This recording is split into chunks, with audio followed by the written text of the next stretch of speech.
Sidang pra-peradilan kasus ijazah Jokowi digelar di Pengadilan Negeri Jakarta Selatan dengan dipimpin Hakim Tunggal Pra-Peradilan I. Ketut Darpawan. Sekaligus dihadiri Roy Suryo serta tim pengacaranya, hadir juga Bitkum Polda Metro Jaya sebagai pihak termohon. Sidang kali ini mengagendakan penyerahan bukti dan mendengarkan keterangan ahli dari pihak termohon. Selain itu, di persidangan juga dihadirkan Henry Jayadi, dosen Fakultas Hukum Universitas Kristen Indonesia. Dalam sidang, saksi ahli menyebut ganti rugi tidak bisa diajukan secara subjektif. Jadi memang dalam hukum acara pidana, Undang-Undang 20 tahun 2005 tentang KUHP itu, salah satu syarat untuk diajukannya pra-peradilan yang berkaitan dengan gugatan atau tuntutan ganti kerugian, tuntutan saya katakan, itu dasarnya di 173 ayat 1. Nah, salah satunya adalah apakah si tersangka, terdakwa atau terpidana ini gitu kan dirugikan atas perbuatan hukum berupa penahanan atau penangkapan yang tidak sah berdasarkan undang-undang. Yang kedua, berdasarkan personalnya, artinya orangnya bukan dia. Yang ketiga, berdasarkan hukum. Jadi itu yang menjadi alasan sebetulnya secara normatif tentang ganti kerugian itu. Nah, tentang nominalnya itu mengacu ke PP 92 tahun 2015. Jadi itu yang harusnya yang memang yang terjadi pembahasan lah, saya tidak menyatakan perdebatan, pembahasan dalam persidangan tadi. Pak Refli, kata juga Pak Ristan dan juga Pak Gafur, sebenarnya keterangan yang disampaikan oleh beliau itu, meskipun itu saya terus terang ya, karena saya beberapa kali juga menjadi ahli, itu tidak boleh hanya menggunakan asumsi atau ini pendapat saya dan silahkan kalau itu ditentang.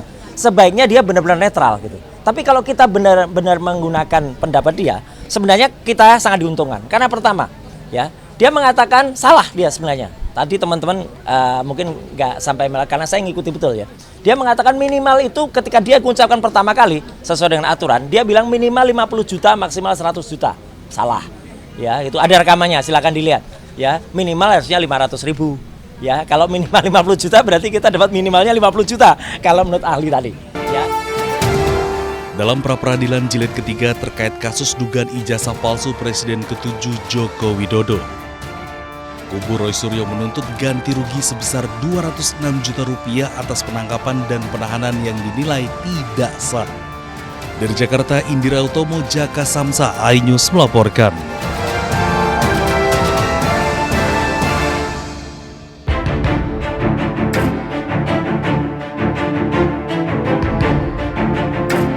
Pakar telematika Roy Suryo kembali mengajukan pra-peradilan untuk keempat kalinya dalam kasus ijazah Presiden ke-7 Republik Indonesia Joko Widodo ke Pengadilan Negeri Jakarta Selatan.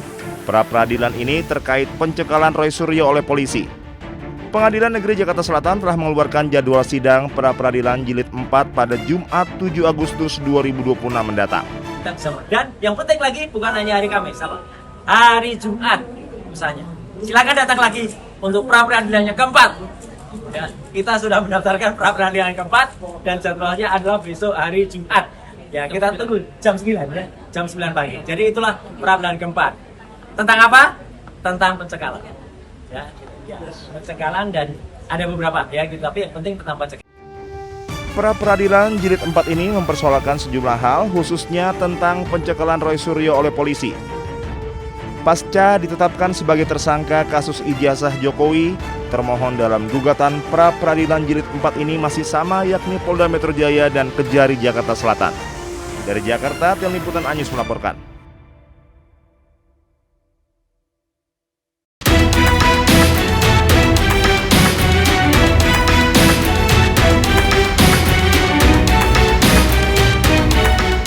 Juli 2026, Roy Suryo sumringah saat mendengar putusan yang dibacakan Hakim Tunggal atas gugatan pra-peradilan pertama yang diajukannya. Hakim mengabulkan sebagian gugatan Roy Suryo, menyatakan penggeledahan, penangkapan, dan penahanan Roy Suryo tidak sah. Namun dalam pra-peradilan kedua yang digelar 20 Juli 2026, Roy Suryo harus menerima kekalahan. Hakim Tunggal Sidang Pra-peradilan Roy Suryo I. Ketut Darpawan memutuskan menolak seluruh permohonan pra-peradilan kedua Roy Suryo. Hakim menilai Roy sengaja memecah satu persatu dan menyalahgunakan pra-peradilan dengan tujuan menunda pokok perkara. Dengan demikian penetapan status tersangka Roy Suryo sah. Sidang pra-peradilan jilid 3 tersangka kasus ijazah Presiden ke-7 RI Joko Widodo, yaitu Roy Suryo, kembali digelar di Pengadilan Negeri Jakarta Selatan, Jumat 31 Juli 2026. Untuk ketiga kalinya, Roy kembali menggugat pra-peradilan Polda Metro Jaya untuk mengganti rugi 206 juta rupiah. Rincian gugatannya itu ganti rugi material senilai 106 juta rupiah dan ganti rugi imaterial senilai 100 juta rupiah. Sementara Polda Metro Jaya menilai gugatan ganti rugi Roy Suryo tidak memiliki dasar hukum dan pembuktian yang memadai. Gugatan tersebut dianggap hanya berdasar pada penilaian sepihak dan tidak objektif. Roy Suryo terus melakukan perlawanan, kali ini telah mengajukan pra-peradilan keempat gugatan terkait pencekalan. Tim Liputan iNews melaporkan.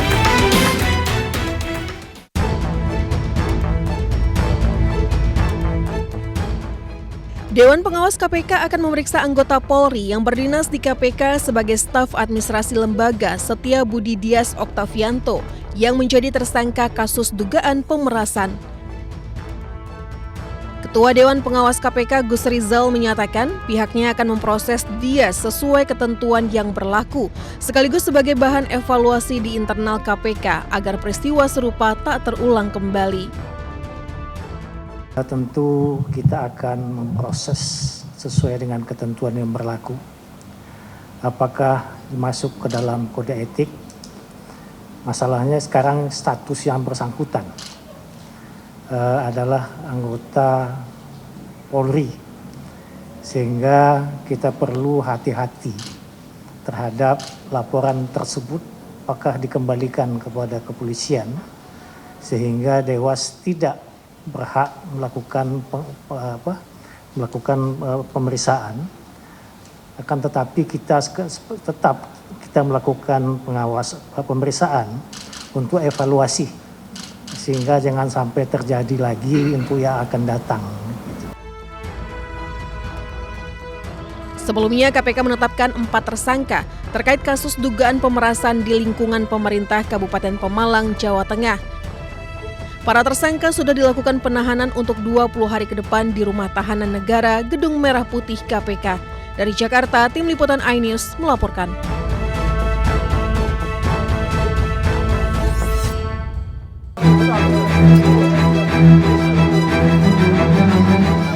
Seorang anak terluka mendapat perawatan di ambulans usai serangan udara Israel melanda tenda pengungsian di kota Gaza.